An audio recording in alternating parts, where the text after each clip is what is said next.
Le Grand Azier, avant que ce soit le domaine que l'on connaît aujourd'hui, le domaine est surtout reconnu à La Réunion aujourd'hui pour abriter une vanilleraie. Cette vanilleraie, en fait, c'est une société qui est implantée sur le domaine du Grand Azier.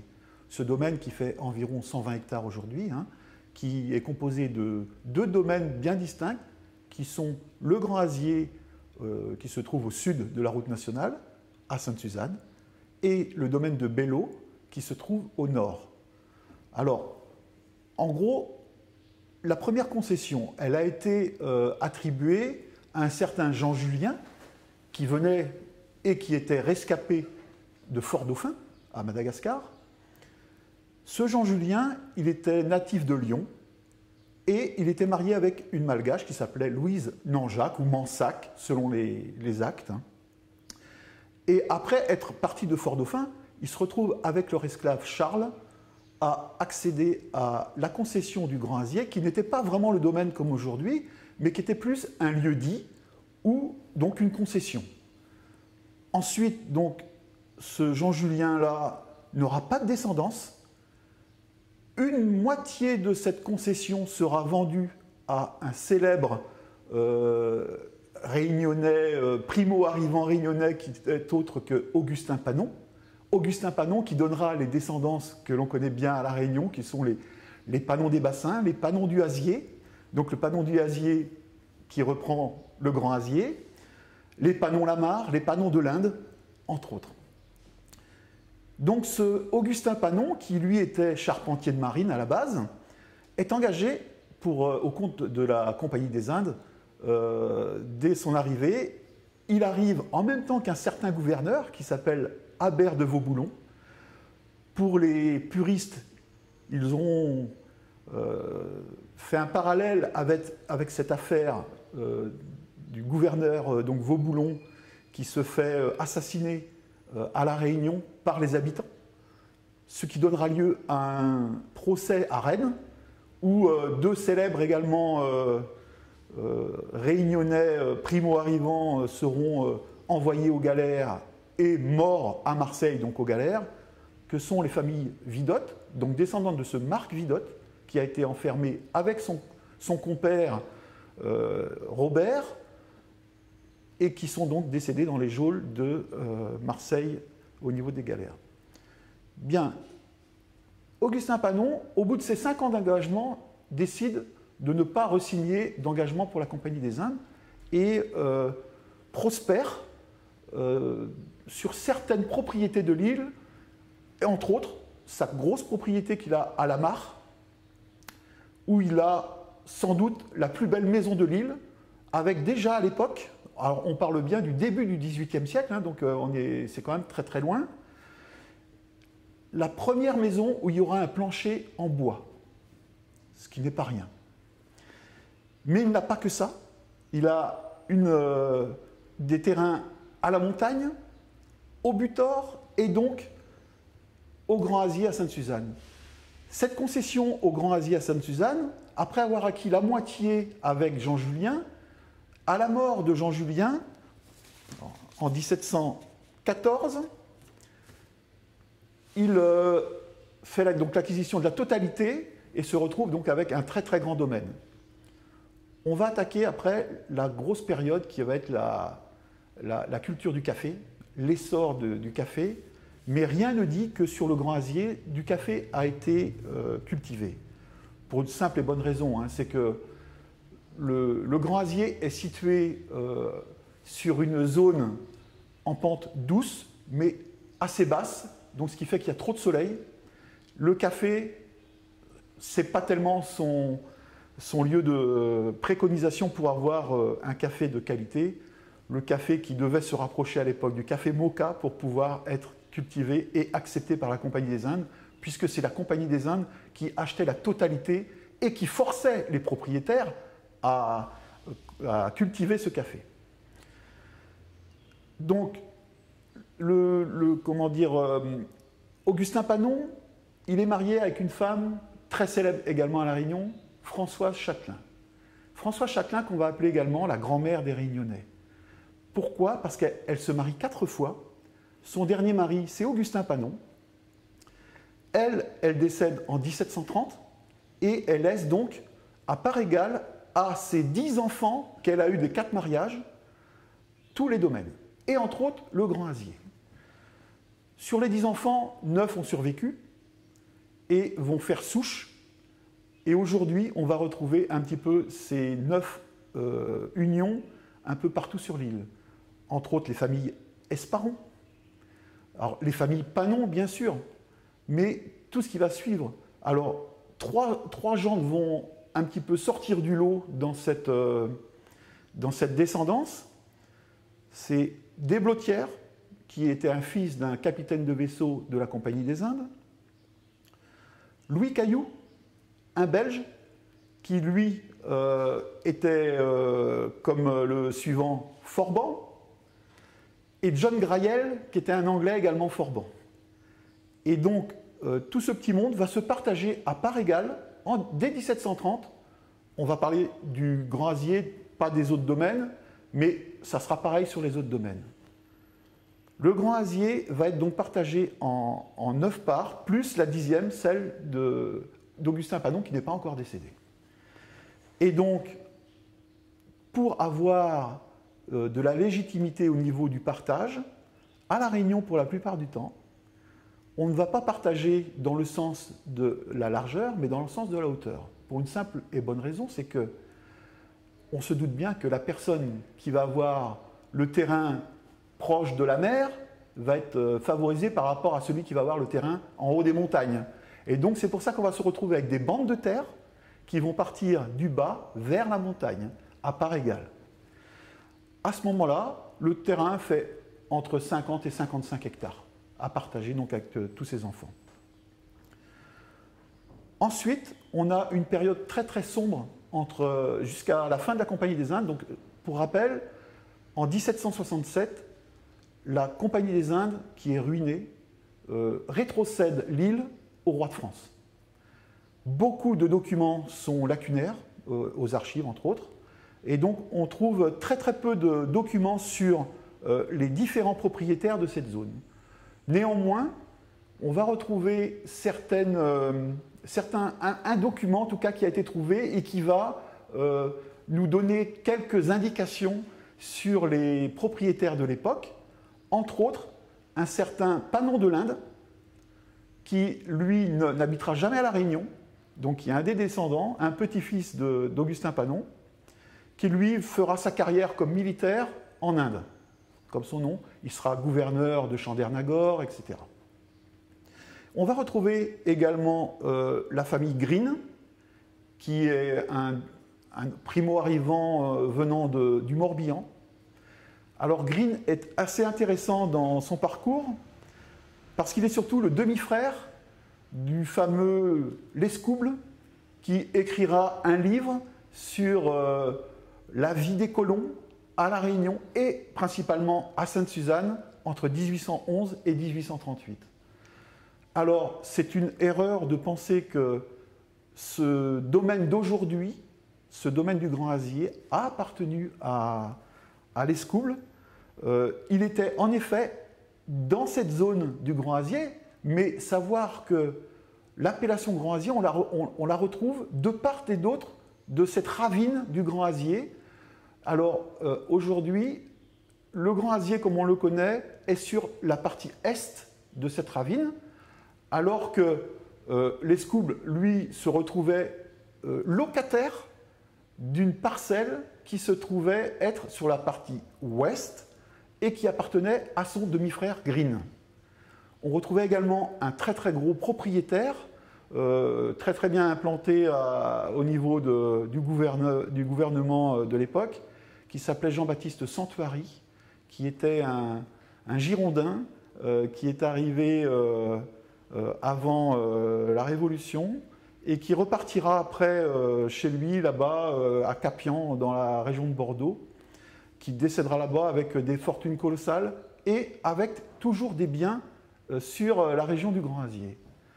Mais ses enfants, il aura 2 garçons qui ne reviendront pas là et qui laisseront à un gérant le soin de s'occuper de ces terrains, mais encore une fois, qui ne font pas partie du domaine actuel. Tout ça pour dire qu'on va retrouver un énième propriétaire qui s'appelait Delaunay. Et alors, sur ce plan qu'on retrouve, c'est là où c'est intéressant, parce que ce Delaunay se retrouve sur la parcelle exactement d'aujourd'hui, avec une petite partie en moins que le propriétaire suivant va récupérer. Alors, ce Delaunay, lui, c'est pareil. Savoir qu'il était quand même très très proche des Panon, puisqu'il est le fils de Suzanne Panon, la fille d'Augustin Panon. Ce Delaunay, donc, lui c'est pareil, il n'aura qu'un enfant, mais qui ne conservera pas le Grand Asier par la suite. Alors, on arrive dans une période toujours aussi sombre, c'est la période royale, qui court entre 1767 et 1789, début de la Révolution. Et là, encore une fois, les écrits sont vraiment très très pauvres sur cette zone, et d'ailleurs sur l'île en général. Donc Auguste Delaunay va vendre son... On n'a pas de preuve de vente, mais on voit une personne apparaître, un certain Delamotte.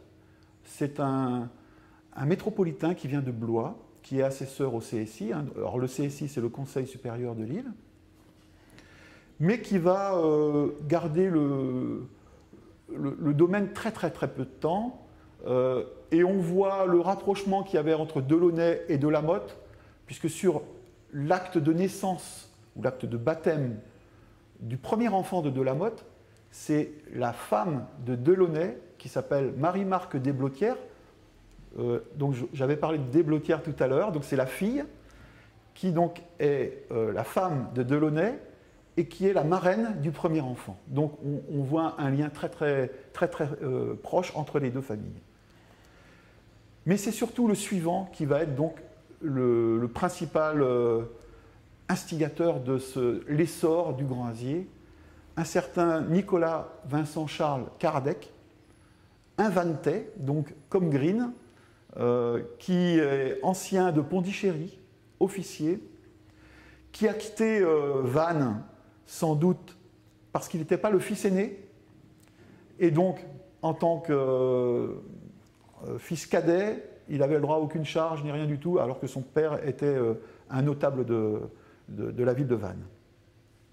Caradec, après avoir fait Pondichéry, se retrouve à acheter donc, sans doute, on n'a pas d'acte encore une fois, mais c'est là qu'on va avoir des précisions beaucoup plus nettes au niveau de la composition du domaine.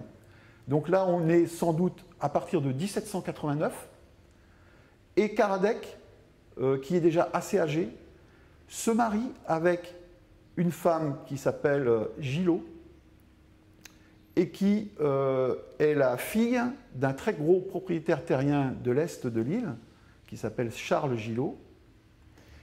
Et donc, ils vont faire de la culture surtout vivrière. Hein.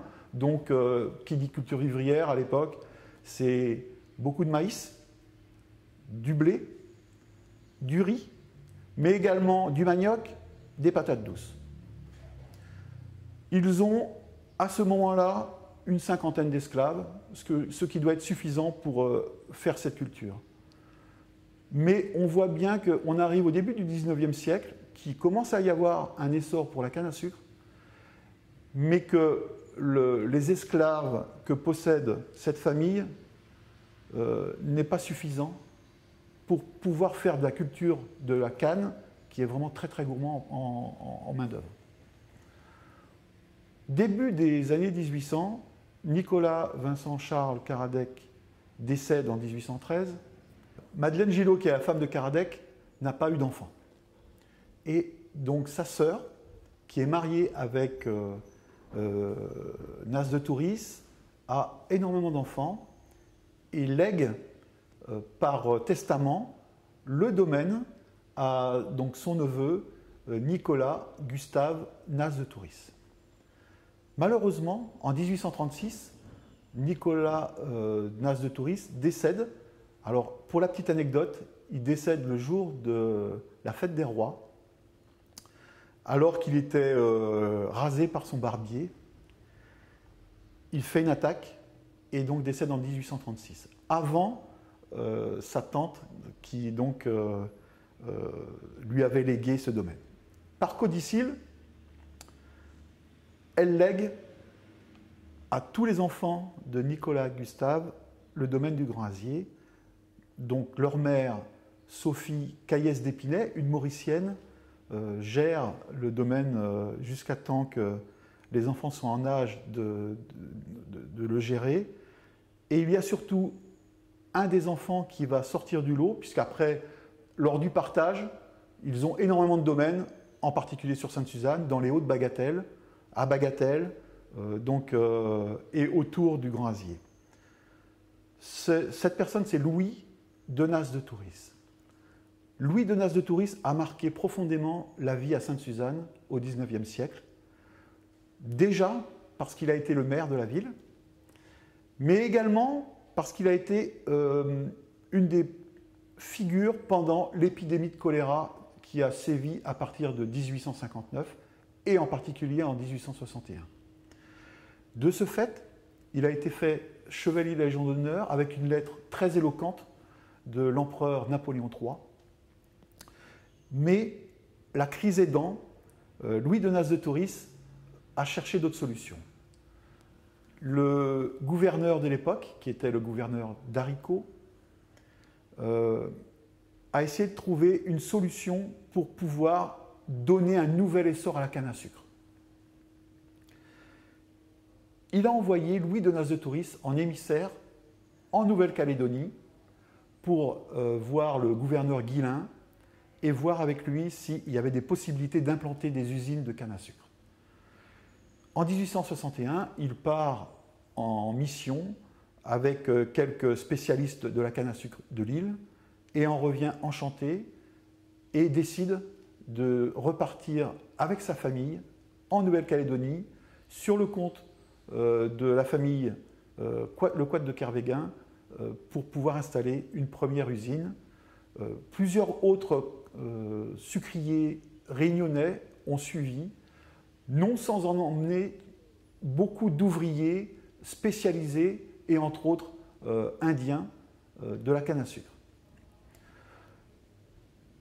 Pendant ce temps-là, Louis Denas de Touris et sa famille étant partis, ils avaient revendu le domaine du Grand-Azier en 1870 à une femme qui s'appelait Marie-Eugénie Desailles, ou Deshaye, selon la prononciation, qui était une femme mariée 3 fois et à ce moment-là à un certain Adolphe Richard.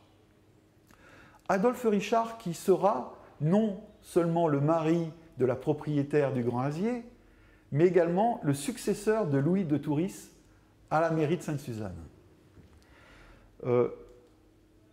Tout comme ses deux premiers maris, Adolphe Richard ne survivra pas à Marie-Eugénie Desailles, dite Honorine, mais n'ayant pas de descendance, la succession fut difficile et c'est après adjudication, donc vente aux enchères, que le domaine fut attribué. Un certain Ernest Vincent, d'une famille arrivée à la fin du XVIIIe siècle et ayant fait souche, surtout dans la zone de, aujourd'hui, ce qu'on appelle la Marine à Sainte-Suzanne, acheta donc ce domaine, avec une anecdote qui, moi, je trouve qui est superbe, c'est qu'il a bien failli ne jamais avoir ce domaine, parce qu'en premier lieu, l'adjudication avait été consentie à la famille Le Couat de Kervéguin, je pense vraiment pour pouvoir faire du foncier sur la canne à sucre, hein. Et son concurrent direct, on va dire, Monsieur Bélier, donc, qui était propriétaire de l'usine de Bois-Rouge, dans le temps légal après l'adjudication, c'est-à-dire 1 mois, a fait une offre donc légale de 2 fois le prix qui avait été proposé lors de l'adjudication. Alors c'est Ernest Vincent qui fait l'offre, mais c'est Adrien Bélier qui paye.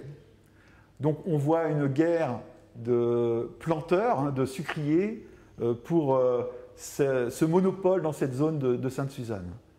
Et donc c'est Ernest Vinçon qui devient en 1894 le propriétaire de ce grand domaine. Malheureusement, il ne survivra pas longtemps. En 1897, il décède, non marié, sans descendance, lui aussi. Et donc, encore une fois, c'est une bataille juridique et surtout, il avait un nombre incalculable de domaines. Entre autres, il avait été propriétaire de la marine à Sainte-Suzanne, donc la marine de batelage, qui est aujourd'hui l'école primaire de la marine. Et il vend, donc tous ces biens sont vendus à partir de 1903, et en particulier une société qui s'appelle la société Les Pervenches et compagnie, qui ne fait en fait que de l'achat, de la revente, et donc qui parcelle ou qui morcelle les domaines achetés. Et c'est là qu'en 1903, on va dire, la famille la plus influente sur ce domaine depuis plus de 100 ans achète le Grand Asier. Il s'agit donc de la famille Chassagne. La famille Chassagne, donc Albert Chassagne, qui est un descendant d'un Bordelais qui était arrivé en 1825, et donc petit-fils de ce Bordelais, et qui n'est pas quelqu'un qui ne connaît pas la canne à sucre, puisqu'il venait d'être directeur de l'usine de Quartier Français sous la coupe de Lecoitre de Kervégan. Albert Chassagne, en 1903, achète le Grand Asier, auquel le domaine de Belleau, qu'on avait parlé et qui se trouve dans le nord de la route nationale, avait été adjoint en 1876 par une opération qu'on appelle une opération en dation par Marie-Eugénie Desailles, qui avait obtenu d'un certain Adolphe Guibron pour régler une dette qu'il avait envers elle. Il a dû se séparer de ce terrain qui faisait quand même 60 hectares. En 1903, donc, on se retrouve avec Albert Chassagne à la tête de ce grand domaine qui fait pratiquement 120 hectares.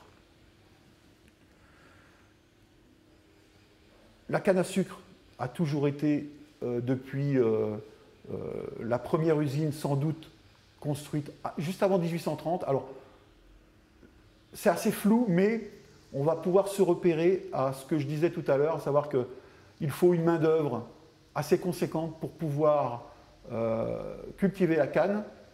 Et avant 1830, on voit une explosion de personnel, ou en tout cas d'esclaves, présents sur le Grand Asier. Quant à Albert Chassagne, bien lui, jusqu'à aujourd'hui, c'est toujours la famille Chassagne qui est à la tête de ce grand domaine. En 1940, il décède et laisse à sa femme, alors sa femme qui est Léonie de Bernardi de Sigoyer, est la troisième des filles du gérant de l'usine de Quartier Français, qui en 1898 brûla. Il trouva la mort avec ses deux premières filles dans ce drame, et la troisième fille se maria avec le futur propriétaire du Grand Asier. Aujourd'hui, hormis cette vanillerie implantée, un des fils des propriétaires, puisque c'est une SCI aujourd'hui, un des fils des propriétaires s'occupe de la canne à sucre maintenant sur le Grand Asier, alors que pendant pas mal de temps, c'était loué à quelqu'un d'extérieur qui venait la cultiver. Donc pour en ressortir aujourd'hui, le Grand Asier est un domaine de presque plus de 300 ans et qui a vu à peu près 11 propriétaires, même si on a des zones qui sont assez floues, mais qui méritent d'être visitées. La maison actuelle, elle a été rénovée il y a quelques années. La maison actuelle date de 1911. On va dire qu'on est certain d'avoir eu au moins 3 maisons sur ce lieu. Une maison qui avait été construite avant 1860, une maison construite par la famille Denas de Touris en 1860, et cette maison construite par Albert Chassagne avec des moyens modernes à partir de 1911.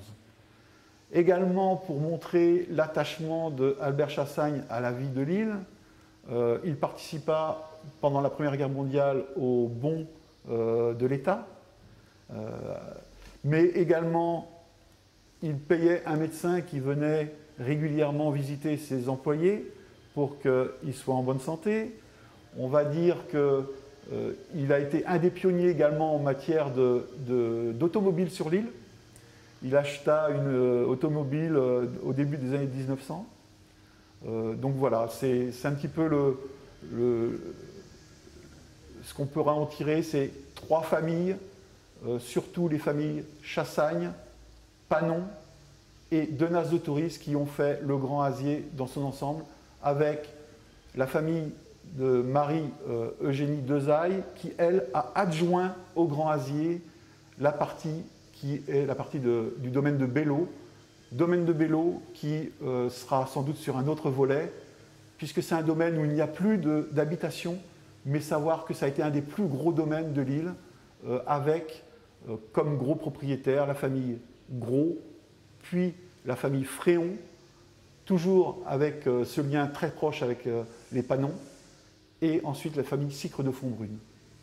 Donc voilà, ce sera tout, je pense, pour aujourd'hui, quoi.